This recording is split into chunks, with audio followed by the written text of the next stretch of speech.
ప్రముఖ రాజకీయ విశ్లేషకులు, మేధావి, జర్నలిస్టు, ఎమ్మెల్సీగా పనిచేసినటువంటి ప్రొఫెసర్ నాగేశ్వర్ గారిని అక్రమంగా కేసు నమోదు చేసి ఆంధ్ర పోలీసులు అరెస్ట్ చేయడానికి వస్తున్నారని చెప్పి సమాచారం ఉంది. ఇప్పటికే తెలంగాణ పోలీసులు కూడా అక్కడికి చేరుకున్నట్టుగా తెలుస్తుంది. రాజకీయ విశ్లేషణలు చేసేటటువంటి సందర్భంలో వాళ్ళకున్న సమాచారం మేరకు అనేక విషయాలు చర్చించడం, ప్రజలలో వ్యక్తం చేయడం అనేది జరుగుతుంటుంది.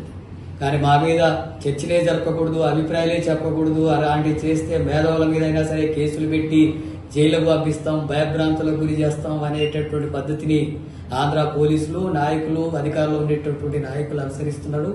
ఇలాంటి వైఖరిని సిపిఎం పార్టీ రాష్ట్ర కమిటీగా తీవ్రంగా ఖండిస్తున్నాం. అట్లాగే ఆయన అరెస్ట్ చేస్తే తీవ్రమైనటువంటి పరిణామాలు ఉంటాయని చెప్పి కూడా హెచ్చరిస్తున్నాను.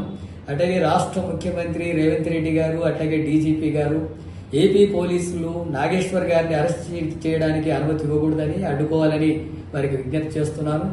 మేధావులు సమస్యల మీద మాట్లాడుతున్నప్పుడు వాటి గురించి అర్థం చేసుకుని దాన్ని సరి చేసుకునేటటువంటి పద్ధతుల్లో ప్రభుత్వాలు, ప్రతిపక్షాలు వివరించాల్సి ఉంటుంది.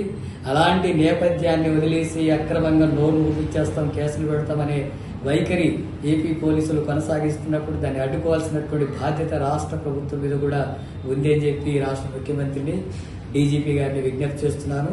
ఆయన అరెస్ట్ చేయకుండా అడ్డుకోవాలని చెప్పి కోరుతున్నాను.